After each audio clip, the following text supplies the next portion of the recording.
Welcome to Rajasthani जायका और मेरा नाम है शानू खान। मेरे एक हाथ में आप ये सीढ़ी देख रहे होगे, ये बिल्कुल एक अलग तरीके से बनी है, अलग कॉन्सेप्ट था। रात भर तंदूर में इसको पकाया गया, गलाया गया, उसके बाद में देसी घी के अंदर ये तैयार हुई है। तो शानदार सी रेसिपी थी, तो शुरू करते हैं रेसिपी, मज़ा लीजिएगा। कल रात को 11 बजे 3.5 किलो की सीढ़ी। कल एक मैंने बकरा बनाया था पार्टी का पाला हुआ, उसमें गोश्त था 27 किलो। उस गोश्त की बकरे की सीढ़ी मैं आपको उसका ओरिजिनल वो भी दिखाऊंगा। उसके हमने सीढ़ी पाए करके रात को 11 बजे रखा था इस तंदूर में, जैसे हम अब आपके सामने बाहर निकाल रहे हैं। बाहर निकालना भैया, इसको दिखाना पहले। ये रात भर से इसमें पड़ा हुआ था। ये तो अभी हमने तंदूर की आंच लगा दी क्योंकि अभी हम ग्राहक आने वाले हैं। रात भर में इसमें पक के तैयार हुई है। तो इसमें क्या क्या डाला है? और लाल मिर्ची और नमक और प्याज, वो बन के रबड़ी हो चुका है। अच्छा, अब बाकी काम हम आपको हमारे किचन में लेके चलते हैं। इसको बाहर निकालते हैं आपके सामने। निकालना परवेज भाई। हाँ, ये देखिए आप सीढ़ी। और जो इसका जूस है ना लाल मिर्ची का, वो पूरा इसमें आ चुका है। गलावट देखिए आप इसकी, ये सब गल चुकी है हड्डियाँ, सब सारा सूप आ चुका है। शानदार यखनी हो गई है। हाँ, यखनी, अरे ये है वर्ड। ये देखो, एक एक बोटी खिल गई है इसकी। मिर्ची भी आपके देखो, प्याज व्याज सब गल चुका है, उसका रस आ चुका है इसमें। यस सर, मैं ये रख रहा हूँ इसमें सिपरी। तो थोड़ी मात्रा में मसाला पकाने के लिए घी डाल रहे हैं हम, ज़्यादा घी का सेवन नहीं करेंगे। प्योर देसी घी, क्योंकि सीढ़ी का खुद का एक अलग से घी निकलता है। हाँ, गरम मसाला की मात्रा में बहुत कम रखता हूँ, एक खाली फ्लेवर लेने के लिए डालता हूँ, क्योंकि ज़्यादा गरम मसाले स्वास्थ्य के लिए लाभदायक नहीं होते। सीढ़ी के कई शूट किए हैं मैंने, और ये वाला प्रोसीजर पहली बार देख रहा हूँ। आपको जो ये एक्चुअली आप मान लो निहारी का प्रोसीजर है। अच्छा, निहारी आज भी लोग बनाते हैं जयपुर में। वो रात को तंदूर में रख जाते हैं, जब तंदूर ठंडा हो जाता है जी, और उसमें धीमी आंच हो जाती है ना, तो रात भर रहती है उसमें, कोई लोग अंगारे ख़त्म नहीं होते। वो उसके अंदर डेग को डाल जाते हैं, रात भर पकती नारी, रात भर वो पक जाती है। फिर उसको छान लेते हैं और फिर ग्रेवी बनती है उसकी, टमाटर वगैरह की सब बना के। फिर उसमें सीढ़ी छोड़ देते हैं और वो सूप जो होता है वो डाल देते हैं, और सुबह 7-6 बजे तो सर्व कर देते हैं वो, सुबह मॉर्निंग 6 बजे। उसी तर्ज पे बनाई क्योंकि निहारी का मतलब ये सुबह नाश्ते का खाना। ये देखिए आप मथानिया, तो मिर्ची ऐड कर दी। मथानिया मिर्ची का धीरे धीरे विलुप्त होती जा रही है इसकी खेती। लेकिन एक आदमी ऐसा है जिसने इसको जिंदा रख रखा है, वो है जोधपुर में एक फैक्ट्री है, बहुत बड़ी फैक्ट्री है इसकी। वो लोगों को, काश्तकारों को एडवांस देते हैं और उनसे मथानिया मिर्ची की खेती करवाते हैं। मथानिया मिर्च बहुत मीठी होती है, पेट के लिए ठंडक करती है और स्वाद अच्छा होता है इसका। और एक दुर्लभ, अब ये हमारे लिए दुर्लभ चीज़ हो गई। अच्छा, ये शुरू से चलन में बहुत ज़्यादा तीखी नहीं होती है, तीखापन ज़्यादा नहीं होता इसमें। अब हम इसमें डालने जा रहे हैं लहसुन का पेस्ट।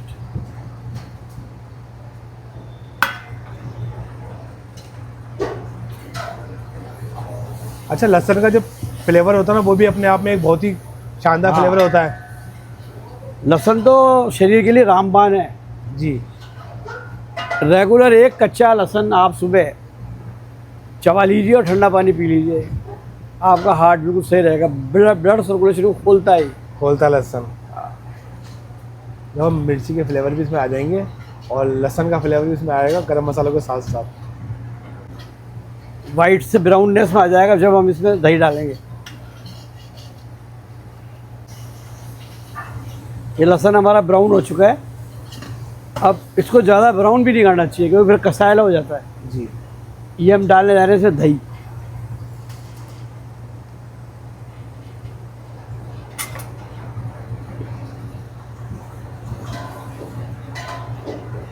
तो दही है ना, जब तक इसका पानी नहीं सूखेगा तब तक दही को पकाया जाएगा। ये प्याज हमने पहले फ्राई कर लिए थे जी। ये मैं इसमें नहीं डालूंगा, ये इसको पीस लिया है हमने, ये पेस्ट बना दिया इसी का ब्राउन करके। ये आप देखिए बिल्कुल ब्राउननेस होना चाहिए प्याज। अगर आपने इसको तेज़ आंच में जला दिया तो भी आपका खाना ख़राब हो जाएगा। बिल्कुल ऐसा कुरकुरा होना चाहिए और धीमी आंच में। अच्छा, दही को अपन अच्छी तरह से भून लेंगे। हाँ, भूल गया दही। डाल रहे हैं पिसी हुई हरी मिर्च का पेस्ट। हरी मिर्ची को क्या है, घी में पकानी चाहिए। अच्छा। हाँ, इसका दाना पक जाना चाहिए। इसका जो बीज है ना, ये पथरी बनाता है। जब बीज जल ही जाएगा तो अपनी क्या पथरी बनाएगा। ये प्याज को हमने पीस लिया है, फ्राई प्याज का ये लुक दी। गोपाल, वो ये यखनी है ना, वो इसमें ऐड होती जा रही प्याज के साथ में, तो इसका खुद का एक फ्लेवर आएगा। जूस यही तो है मेन चीज। अच्छा। श्री विरी तो बची ही नहीं इसमें। श्री को तो अभी फोड़ देंगे। ये अदरक, ये नमक, नमक पहले भी डाल रखा है हमने। ये हल्दी, 1 किलो में 6 ग्राम हल्दी डलती है। ये 3.5 किलो की हल्दी है। अभी इसको निकाले 2 घंटे हो गए, ठंडा नहीं हो रहा। अच्छा, सीधी बड़ी चिकनी चीज थी है, हाँ। चिकनाई आ रही इसकी। अच्छा, खाली मसाले पकाए जा रहे हैं क्योंकि सीरी तो अपनी अच्छी तरह गल चुकी है। हाँ, इसमें दाना लाया जा रहा है। अभी खाली मसालों के अंदर बुनाई हो रही है इसकी, तो जाली लानी है। तो मुझे ये चीज़ जाननी थी, जाली और ये दाना होता क्या है। मैंने वैसे कई लोगों से पूछी है। इसको आप एक्चुअल में तो इसको बोलते हैं बुनाव। जी मतलब मसाले को कसना। जी। और जाली और भुनाव का मतलब है आपकी हर चीज़ पक गई। हर चीज़ पक गई। मतलब ऑयल ऊपर आ जाता है ना, ऑयल जब तक नहीं आएगा, जब तक आपका लहसुन, अदरक, प्याज, हरी मिर्च, जो भी कंटेंट्स आपने डाले हैं, दही, टमाटर, जब तक वो नहीं पकेगा आपका रोगन ऊपर नहीं आएगा। जैसे आपका रोगन ऊपर आया, आप समझ जाओ और ऐसी जाली पड़ना चालू हो जाएगी। पड़ रही है देखो जी। धीरे धीरे धीरे ये जो फफोले आ रहे हैं जाली में कन्वर्ट हो जाएंगे और इसका ऑयल ऊपर आ जाएगा। तो आपका मसाला भुन चुका है। उसके बाद नहीं भूनना है, उसके बाद आप उसमें गोश्त छोड़ दो। उसके बाद अगर आप भूनेंगे तो कसायला हो जाएगा। फिर आप खाओगे ना तो कसायलापन आएगा। अच्छा, ग्रेवी और जो रोगन एक साथ चले, हाँ, फटे नहीं। रोगन ऊपर आ जाए। रोगन का मतलब, रोगन आने का मतलब ग्रेवी पक गई। ग्रेवी पक गई और एक हर चीज़ का स्वाद इसमें हम इसका आपको बोलते हैं। प्याज, हरी मिर्च ले लो, अदरक ले लो, लहसुन ले लो, उन सबको उनका टेस्ट हम ख़त्म कर रहे हैं। हम टेस्ट ला रहे हैं इनमें सीरी या गोश्त बना रहे हैं गोश्त, या अंडा बना रहे हैं अंडा। उसका टेस्ट लाने के लिए इसकी बुनाई करनी पड़ती है। जो चीज़ अपन डालना है जैसे अपन आलू बना रहे हैं मान लो, थोड़ी देर के लिए, तो आलू का स्वाद आना चाहिए ना उसमें सब्जी में, तभी तो मज़ा आएगा। उसका कस आने के लिए इन सबको दबाना पड़ता है। ये तो ये फिर उछल उछल के बोलेंगे, फिर आपको क्या यार लहसुन कच्चा रह गया, यार ये कच्चा रह गया, अदरक का वो आ रहा है। हमारे खाने में आपको कभी नहीं लगेगा कि अदरक बोल रही है या कहते हैं लहसुन बोल रहा है। तो एक तो कारण क्या होता है, लोगों को कंटेंट्स का पता नहीं होता। 50 और 30 ये रेशो रखना चाहिए हल्दी का, उसका लहसुन और अदरक का। जी। 150 से 200 ग्राम दही टमाटर डालना चाहिए 1 किलो में। जैसे आपने 250-300 डाला ग्रेवी बढ़ाने के लिए, प्याज 200 ग्राम डालोगे आप, बेहतरीन खाना बनेगा। जैसे ही प्याज बढ़ा दोगे खाने को डाउन करता जाएगा स्वाद को। ये बारीकियाँ हैं। प्याज अपना फ्लेवर दे देगा फिर। हाँ, अच्छा, पीपा आपने अपने पास रख लिया। अब डाल रहा हूँ मैं इसमें सीरी। सीरी मेन आइटम।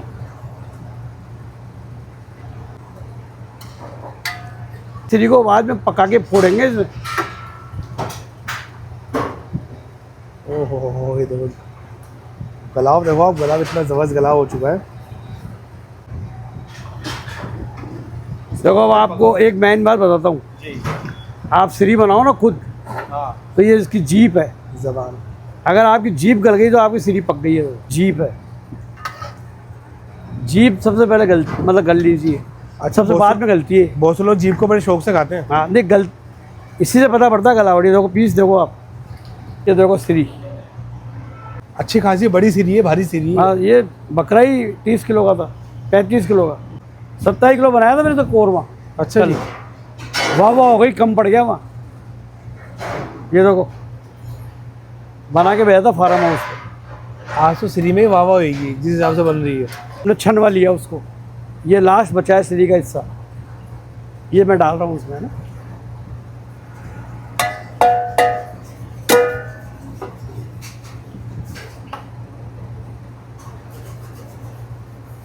हमेशा चमचा है ना, यहाँ से घुसो, बोटी नहीं आनी चाहिए नीचे। अगर आपने आड़ू पड़े चला दिया तो बोटी टूट जाएगी। तो हमारा तो दुकानदारी का काम है, टूट गई तो गई बोटी हमारी 100 रुपये की। और इसको देखो आप कितना ही गोश्त हो तो कह रहे भाई जोड़ है इसमें, जोड़ में चला रहा हूँ, जोड़ नहीं आता। अब आपने गोश्त डाला ही है तो आप यूँ जाइए, यहाँ से वापस आइए, डी बनाओ। यहाँ एक डी बन गई, एक डी भी बनाओ। अच्छा, बस उल्टी डी बना दो, एक उल्टी डी इधर बना दो, आपका पूरा भुनाओ गोश्त मिल जाएगा। एक ही बार में पूरा गोश्त मिल जाएगा, सारे पाए। ये है कि बस आपको चबाना पड़ेगा वैसे ही। तो अब क्या करेंगे? हाँ, इसको फोड़ के डालेंगे, बेजा डालेंगे, पूरा बेजा निकाल दे बाहर। डोड़ा तो मत यार, देसी घी गिरा दिया नीचे। आराम से कर लेना, जल्दी क्या है। ये डाल रहे हैं इसमें बेजा।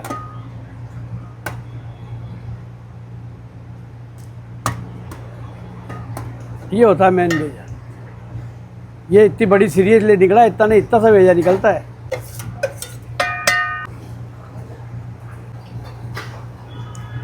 परवेज भाई जो तंदूर पर रहता है, 36 तरह की रोटी बनाना आता है उसको। 36 तरह की तंदूरी रोटी, खमानी, लबानी, डबानी, खबूज, लबूज, वबूज, सबूज, तंदूरी, फंदूरी, लच्छा पराठा, कराटा पराठा, माजन, क्या क्या बताता है। फोड़ने के बाद पूरा हमने इसमें से भेजा निकाल लिया। ये भेजा हमने इसमें से निकाल लिया और ये मैंने आपके लिए रख दी खाने के लिए। जो इसमें ये बाहर के हिस्से ये खाने के होते हैं, भेजा मैंने इसी में मिक्स कर दिया है, क्योंकि आज अपन ही खाएंगे और ग्राहक को भी हम ऐसे ही बना के देंगे। ये आप जो पाए की बात कर रहे थे, ये पाए देखिए गल गए हैं सारे।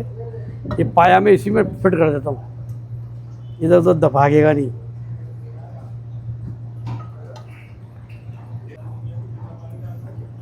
देखो बढ़िया शुरू वाली सीरी बनी है हमारी और सारी चीज़ें इसमें गल चुकी हैं, चाहे वो पाए हो, सीरी हो, भेजा हो, सब गल चुका है।